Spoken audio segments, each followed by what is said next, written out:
What's going on, everybody? This is Boonjamin back. Shall I bring you another F122 video? Today we're going to be doing the weekly event from last week. I think it'll technically be last week by the time this comes out. So as you can see on screen right now, it is a race or qualifying race at Austria to parallel the race at Austria in real life this past weekend. Congratulations to Charles Leclerc for the win. Pretty tight ending there, but he managed to pull it out, so yeah, good for him. I'm happy that he won. But yeah, anyway, back to our race right here. As I always do in the lobby, and I urge you guys to do as well, just kind of take a look at the licenses of the drivers you're going to be racing against, just so you can kind of get an idea for where the strengths are, or who the strong drivers are. I know it's only week 2 since launch, so not too many people have done ranked online races anyway, but we do have 2 silver guys. There's a single silver driver, Sprux, and a triple silver guy. I forgot what his name was. So it looks like there's only about 2 strong drivers in here, but we'll kind of see what happens. Yeah, we load up a setup, and at the start of the race here, don't get really a good launch there. Not terrible to where we're getting devoured by the pack, but we do get passed by Moish Hebrewberg in P1. At this point, because I did qualify on pole, I'm not super worried yet at this point. He is still within DRS, and I don't want to waste too much of our ERS right now to keep up with him. I did use a little bit down that first straight just to kind of get away from everybody behind us. But yeah, on the first few laps, I don't really like to waste too much ERS trying to keep up or trying to get ahead. So it looks like he's using ERS a little bit as he's pushed the gap now on the straights. You can just always tell when the gap just goes gets really big down the straights. The guy in front of you is obviously using ERS. So right now he has managed to get out of DRS, but just barely. So again, like I said, I'm not too worried. I want to sit back, kind of settle into P2. The guys behind me aren't, I mean, they're battling, so they're not really threatening me anyway. They're about 2 seconds behind me. So I'm not too worried, as Moish in the lead right now is only about a tenth or so outside of DRS. So I do use a little bit more overtake down this straight just because it's so long and I don't want to lose too much more time behind him. But he actually has a moment here on this right hand turn, and so now I realize, okay, if I do stick close enough behind, whether it's him worrying about me or it's him trying to just push to outside of DRS range, if I stick close enough, I can force errors like that, whatever it is that's causing him to make those errors. So right now he's only a little bit over a half a second in front of us, and we have 75% ERS. So yeah, we're in a good position here. It's not too terrible to be in P2, as you can kind of watch the leader to see where he's strong on track, where he's weak on track, and then you can kind of decide later on in the race when an opportunity presents itself if it's a good spot on track to overtake. So yeah, he's only 7/10 in front, and we just set the fastest lap. So now it's a very encouraging thing for me to see that DRS is enabled, and we're still within DRS, and it looks like we're the fastest guy on track right now. And yeah, like I said, the guys behind us have been battling a little bit more as well. Looks like there's a group of 3 or so guys behind us, and then there's another group of 2 behind them that look to be battling for position early on in the race. So it looks like we're in a good spot right now. We have plenty of ERS. We're not that far behind P1, half a second behind him, and I'm pretty sure this is going to be an easy win for us. And I'm actually pretty excited because we didn't qualify well, and then this happens. Available on the MFD. Yeah, I don't really know what he was doing there. I don't know if he could have hit the brakes or maybe not swerved back, but we've all been there. Heck, if you watched my video from last week, you know that I make mistakes as well, so I can't get too upset. I was upset in the moment, as anybody would, but I got over it pretty quickly. Not the first time it's happened, and it's not going to be the last time it's going to happen in the F1 games. So yeah, we had the pit for a new front wing because it was both the left and the right front wing were red, and we've dropped all the way down now, P11, P12, and not only that, we just lost 5 seconds in the pit lane having to replace the front wing, and now we're going from lap 4 to the end of the race on hards, and we just got jumped by Chaozu there. So now we are all the way down at P13, and what looked to be a very easy win has now turned into a very difficult recovery race. Like I said, we're in P13 now. That's 12 guys we're going to be fighting, and these first few guys are so far back in their skill levels. There's a big skill gap there, so it's not going to be easy. And yeah, it wasn't an easy race. I mean, it was easy to overtake those guys in the back, but just the race itself wasn't easy. We did manage to work our way back up to P4, but by the time we caught up to these guys, they had pitted for brand new softs, and we were on like 8-9 lap old hard compound tires, and we spent a whole bunch of time trying to avoid running into the back of the back markers through every single corner on this track. So yeah, probably would have been an easy win had that accident not happened on lap 3, because it looked like we were able to keep up with P1, but it's alright, happens. I got over it pretty quickly, and at the very least it gave me some time to come to grips with the FOM car in online races. So now for the second race I have a better feeling for the car. I don't know quite yet if the FOM cars are different from the F1 cars like they were in F1 2021. The two cars handled really differently depending on which one you used in online races. So yeah, that was kind of a pain that you kind of had to tweak your setups, because you couldn't use the same setups for the equal F1 cars and the multiplayer cars in last year's games. But I haven't had too much experience with it yet in this game, so I don't really know. But yeah, we're just going to jump to the second race now. Again, we were lucky enough to start on pole. I ended up using the time trial setup instead, because the altered setup just felt really understeery on the FOM car, so I just decided to go with the time trial setup to make it a little bit more oversteery and easier to control. And yeah, we're going to start on mediums again, and hopefully this time we'll have a better go of it. So I don't think there were too many silver rated guys in this lobby, so I wasn't expecting it to be too difficult, but I wasn't expecting the last race to be difficult either, and you saw what happened. So yeah, five red lights again,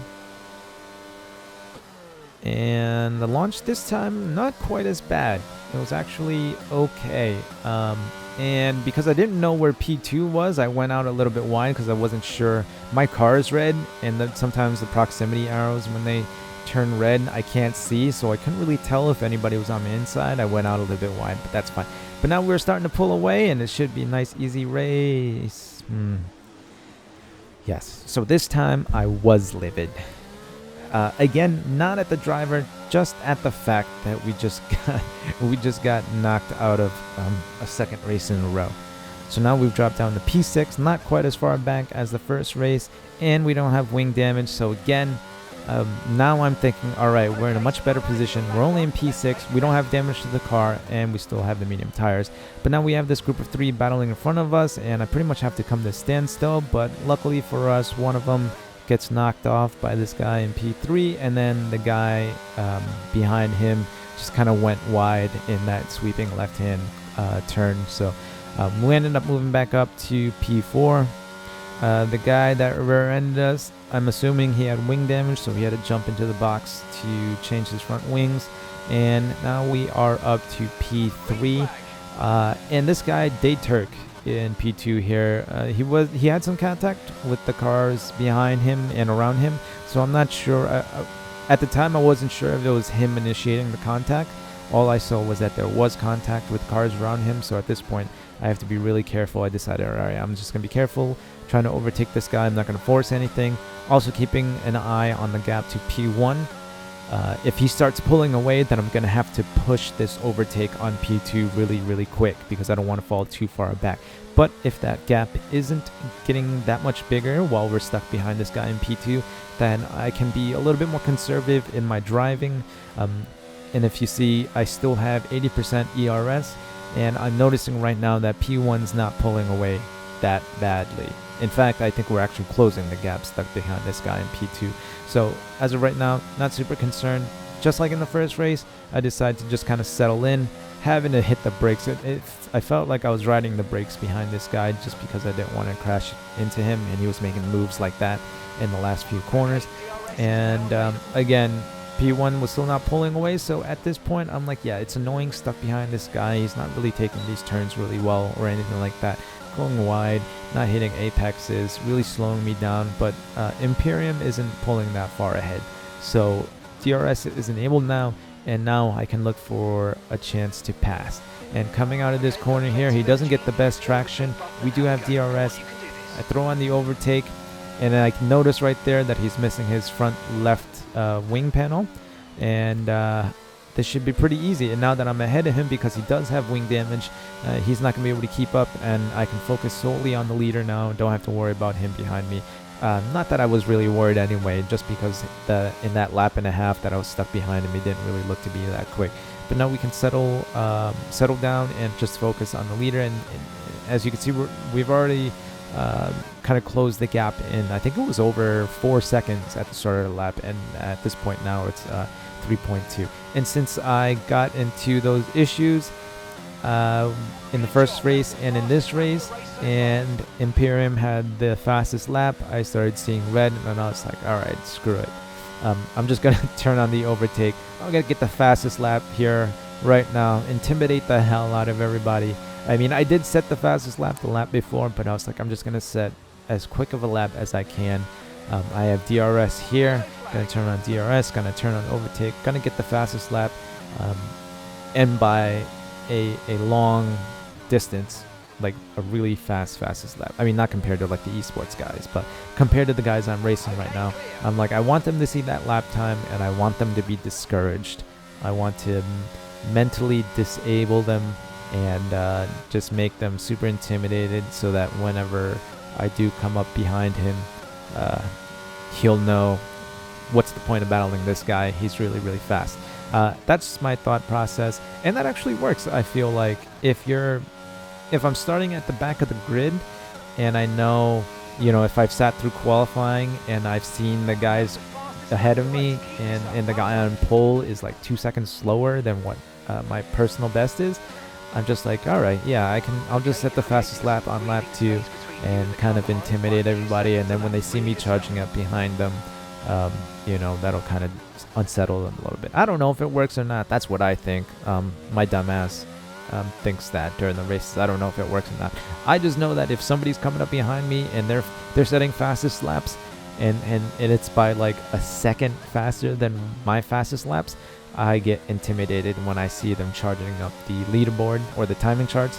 So it unsettles me. So I'm thinking it might work on other people too. But anyway, that's kind of stupid. So yeah, halfway through lap 5 here, we've closed the gap to 1.2 seconds.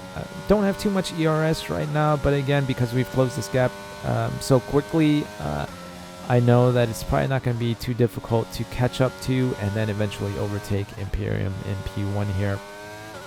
And right now, start of lap 6, we actually dipped to within DRS, but then he starts pulling away a little bit. I'm assuming he's using ERS, so I put on a little bit of ERS there to just try to stay under 1 second, which we managed to do successfully.